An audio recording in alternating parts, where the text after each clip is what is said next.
Here's the question. You're looking at the Spyderco Paramilitary 2 CPM Rex-45 to buy right now, but it's not 2018 anymore. So these knives came out, I think July 2018, and you're looking at one of these and you think, is it still worth it buying one of these? So here's the thing. First up, do you want to buy this as a collector's blade because it's a sprint run and it will gain in value, or do you want to buy one of these as a user blade?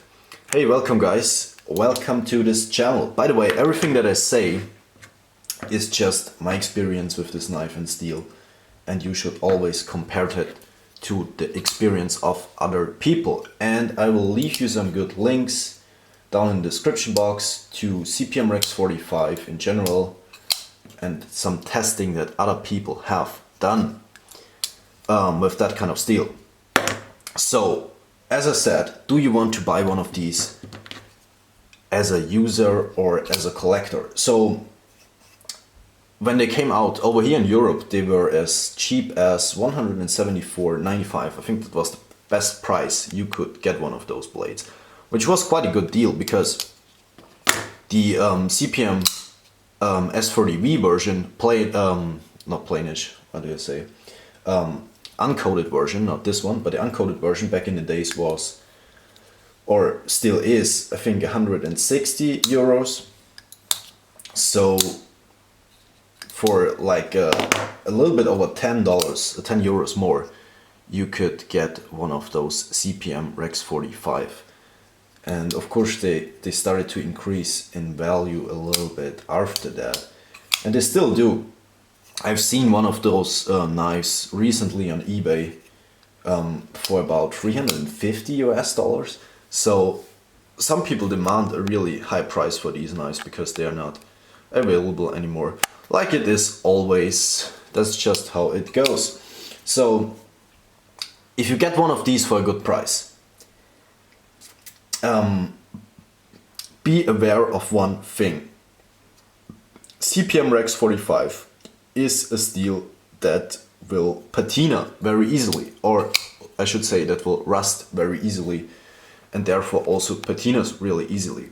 So if you're looking at one of those as a collector's piece that you want to resell a little bit later, if you buy one of those now, be sure to check if those knives are in good condition, because it's not a stainless steel and it will discolorate over time, just like any carbon steel, really. I don't know if you can see that, but mine has some patina spots. Yeah, you can see that. There is a dark spot, and you have dark spots up the front and here and everywhere. That's just what CPM Rex-45 does, and it's not something very unusual. But yeah, just keep that in mind.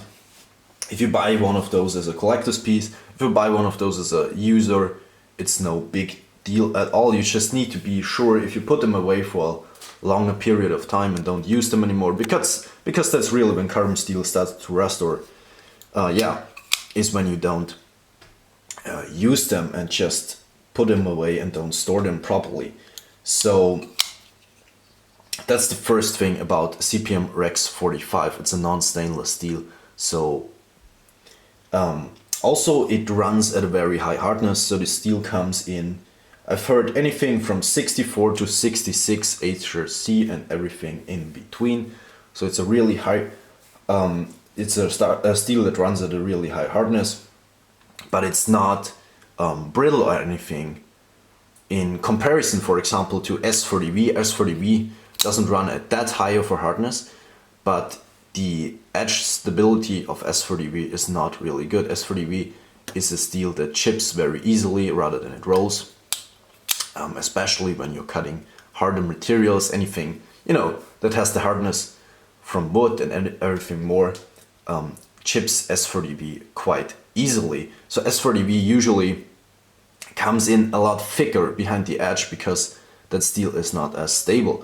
And also a paramilitary 2 in S30V has a steeper edge angle, so like, I don't know, like 20 degrees per side, I'm not 100% sure, but these sprint runs, at least mine, came in at about 16 to 17 degrees per side, so it had a much, you know, a much finer edge angle, and it was thinner behind the edge. So it's basically, these sprint runs cut much better than the S30V version. I say much better. It's, you know, it's not like a big deal, but it's, you will notice it. The CPM Rex-45 sprint runs that Spyderco put out, they all come with a toothy edge and a little bit of a polish.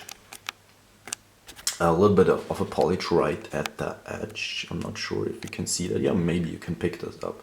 There's a slight reflection at the edge. That's the little bit of polish that they do from factory.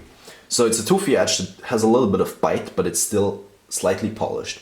So a very good using edge out of the box. Also, those are worked in pretty good if you get one of those. Not like unlike the standard version, you have to work those in for about a week or two until they become really smooth. And this one that I have for years is still not as smooth as this one is, although I have not used the Sprint Run version as much. So they have worked those in a little bit before they sent them out. That's just something to notice, not really something very important, but you know, it is something to notice. Yeah, and they come with those burnt orange handle scales in G10, which in comparison to the black, or in this case digicamo scales that you can get for the regular versions, or I think, you know, if you buy one of the S110V versions in dark blue, in comparison to those scales, the burnt orange scales will pick up like anything that dirt and sand and any kind of debris much quicker, because they are lighter scales and they therefore become dirtier quicker. Also, you have this stainless steel clip that is very reflective. If you, for example, if you run them tip up, if tip down, a little bit less of the knife sticks out of your pocket. If you run them tip up, you have this reflective clip, and then the big orange, you know, this orange piece back here sticking out of your pocket. So this is quite, you know, a noticeable blade, I would say, in the pocket. So I would say if you buy one of those to be a user, you probably will end up, you know, putting a deep carry clip on there, or you know, maybe like a darker clip and change the scales to a different color and stuff like that. So I would expect to be investing even more after you bought it, because you know, to kind of compensate for that. And unless you don't care for that, then it's, you know, totally fine. But it's just something to notice.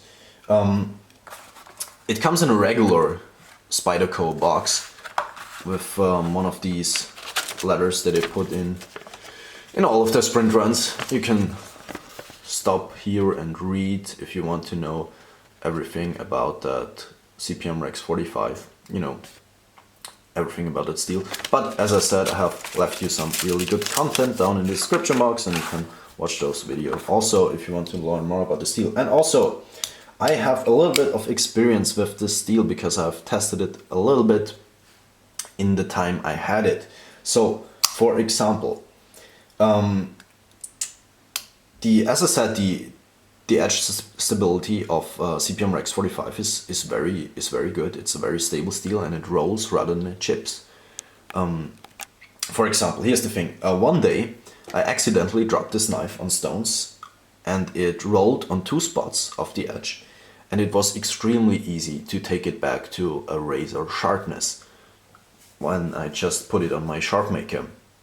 Like a couple of strokes and it was back to razor sharpness. So there were really no chips in the edge or anything like that. Let me just see if I have a little bit of paper somewhere.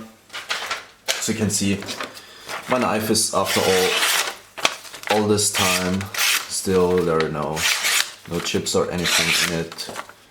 It was extremely easy to take it back to razor sharpness. And I also I tested, because I wanted to see how tough the steel is. I took some wood and I twist cut it. So when I cut it, I pried it a little bit up, and that did really nothing to that edge. And I also disengaged the lock and betoned it through some very soft wood without knots. So not something really difficult, but I just wanted to see how it performs. And it did just fine. Everything that happened was that the edge just rolled over very slightly, and it took me like 2 strokes on leather. So 1 stroke on each side, and the edge was back to razor sharpness. But I guess if you use this steel as much until it completely dulls the edge, you will probably have to resharpen it much longer than, like, for example, S30V.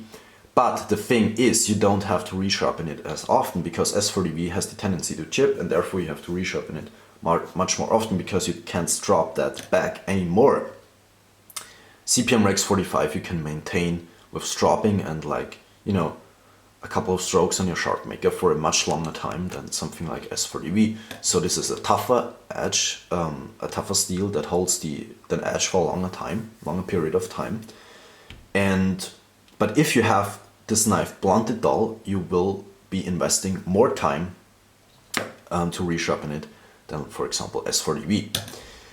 So you need a little bit of equipment if this knife goes eventually dull. So I would, you know, just invest in some good stones, or if you have them already, then you will be completely fine, I guess. So yeah, what else about this knife? I'm not entirely sure. Yeah, as I said, it rusts easily, but the steel performs extremely good. So what about me? I personally will sell this knife right here. And the reason for that is very simple. I have two, as you can see, I have 2 Spyderco paramilitary 2s. And I have not bonded with this one at all, because I have used it, but not as much as this one right here. And you know, the thing is, this one cuts much worse, and the steel is much worse than on this one.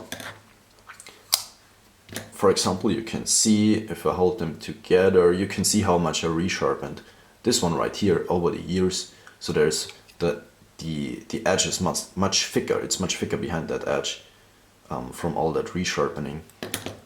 So it cuts much worse than this one. But this is my knife, and I've used it for so long, and you know, I have carried this on so many days, and we have seen so much together, so that I can't sell this knife again, and I have bonded with it. So, you know, it's, in the end, it comes down to a personal, I don't know, personal thing, I guess. So, but if you're looking at one of these and you get them for a good price, if you want them as a collector's piece, as I said, make sure to store them properly. You know, maybe some dehumidifier or something like that, and of course oil it properly and all that stuff.